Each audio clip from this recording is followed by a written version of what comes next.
Senator Jackie Rosen just accused the defense secretary of letting a social media influencer shape Pentagon decisions, and his reaction made it worse.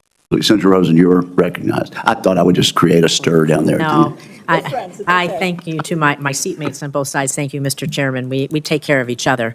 And again, thank you, Chairman Wicker, Ranking Member Reed, for holding this hearing. Mr. Secretary, we have a short amount of time, so I'm just going to ask a few simple questions, and I would just appreciate if, for some of them, you would just answer yes or no. And so, Secretary Hegseth, would you agree that every senior official in the Department of Defense must reflect the values and conduct that our service members must uphold and our citizens expect? Senator, we want to uphold the highest possible standards. I'll take that for a yes. So would you also agree, then, that anti-Semitism and anti-Semitic conspiracy theories have no place in our government or military? Yes or no? They should not. Thank you. So would you also agree that anyone who has posted, and I'm going to quote, anti-Semitic conspiracy theories lifted right out of a neo-Nazi playbook, end quote, shouldn't be anywhere near a position of power? Yes or no? Since I don't believe the characterization of many officials in the news media, I would need to see precisely what's being characterized. But generally, would you not say that if generally we speaking, thought something sure. was coming out of a neo-Nazi playbook, it doesn't have any place in our Department of Defense? Now, Secretary Hegseth, the quote that I just read you was referencing Ms. Kingsley Wilson, the DOD press secretary. It's a direct quote from her, who my Republican colleagues on this committee have also expressed alarm over due to her comments. In fact, one colleague said, and I'm going to quote again, obviously I don't agree with her comments. I trust the Pentagon will address this, end quote. However, in the months since, not only have you not addressed these anti-Semitic comments, you have promoted Ms. Wilson. This seems to be at odds, honestly, with President Trump's commitment, very public commitment to combat anti-Semitism, which you just said you two agreed with. So, Secretary Hegseth, given the rise in anti-Semitic violence, hate crimes in our nation, and to show that the Trump administration, your administration, does have a zero-tolerance policy for anti-Semitism, will you dismiss Ms. Kingsley from her role as a U.S. military spokesperson today, yes or no? Again, that's why I referenced the context and characterization. Well, we'll send you the quote, I've worked sir. directly with her. She does a fantastic job, and there's any suggestion that I or her or others are party to anti-Semitism is a mischaracterization attempting to win political points. Sir, and I'm going to Senator, say you're attempting to win political points on the backs of mischaracterizing the statements of a member of my department, and I'm not going to stand for that. You are not a serious person. You are not serious about rooting out, fighting anti-Semitism within the ranks of our DOD. It's despicable. You ought to be ashamed of yourself. I'm going to move on to General Hawk. The sudden and inexplicable dismissal of General Hawk. He serves as both the director of the National Security Agency, commander of U.S. Cybercom. It's deeply concerning, raises significant questions about the decision-making process, its potential consequences.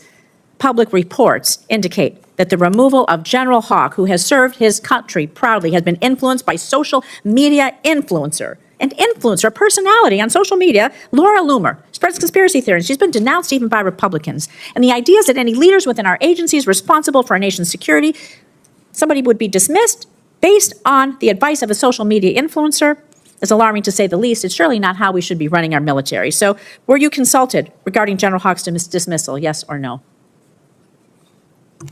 Well, Senator, I would not advise believing everything you read in the media.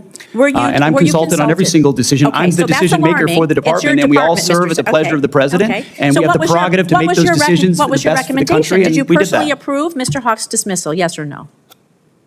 Anyone coming or going at the Defense Department, especially at that level, would ultimately be a decision made by me, and I stand behind that. Did you personally relieve him? Did you personally relieve him? Yes or no? Anyone at that level you did, who is so that's a relieved yes. would be relieved by the Secretary of Defense. Was there a specific justification for General Hawk's dismissal? Was there a specific justification for General Hawk's dismissal? Ma'am, we all serve at the pleasure of the president, and the president deserves the type of commanders and advisors that he thinks will best equip him to accomplish the mission. Did you discuss General Hawk's dismissal with Laura Loomer prior to his removal? I don't discuss who I talk about anything with, but ultimately this is my decision, and he serves at the pleasure of the president, and that's why he's no longer there. So do you believe it's appropriate for any social media personality to influence personnel decisions in your department, yes or no? I believe your time is up, Senator. Oh, it is not up to you to tell me when my time is up. Well, the time And I am going to say, Mr. Secretary, you're either feckless or complicit. You're not in control of your department. This is unserious. It is shocking. You're not combating anti-Semitism within your ranks. It's a dangerous and pivotal time in our nation's history. Thank you, Mr. Chairman. I yield back. And I don't appreciate the smirk, sir. You are the Secretary of Defense. Senator Jackie Rosen opened with a straightforward premise. Senior Defense Department officials should reflect the values service members are expected to uphold. She pressed Defense Secretary Pete Hegseth on whether anti-Semitism has any place in government.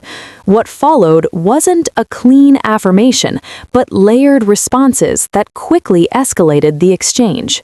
Rosen cited past comments attributed to a Pentagon spokesperson and asked whether someone linked to rhetoric resembling extremist conspiracy theories should hold power. Instead of a direct yes or no, Hegseth challenged the characterization and accused critics of political framing. That shift from principle to media dispute became a central flashpoint in the confrontation. The clash intensified when Rosen referenced the dismissal of a senior national security leader overseeing cyber and intelligence operations. Reports suggested outside influence may have played a role, including commentary from social media personality Loomer. Rosen framed the issue not as partisan disagreement, but as a structural concern. Who is shaping high-level national security personnel decisions? Hegseth repeatedly emphasized that leaders serve at the pleasure of the president, reinforcing executive authority over appointments and removals. But Rosen's line of questioning targeted process and transparency, whether decisions were grounded in institutional assessment or influenced by external political pressures. The refusal to directly confirm or deny specific conversations fueled the tension. At stake is more than one personnel move. When intelligence and cyber leadership shifts occur without clear public rationale, it raises questions about continuity during a period of global cyber threats and strategic competition. Civilian oversight is foundational, but so is clarity about how and why decisions affecting national security architecture are made. The exchange ended with Rosen declaring that the secretary appeared either feckless or complicit, accusing him of failing to confront anti-Semitism and outside influence within the ranks. Her final remark, objecting to what she perceived as a smirk, underscored how personal and heated the moment had become. The optics alone ensure this clash will echo beyond the hearing room.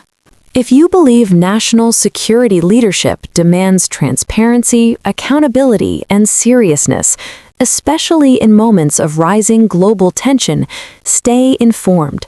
Share this breakdown, subscribe to Democratic Lens, and keep following the hearings that shape how power is exercised inside the Pentagon.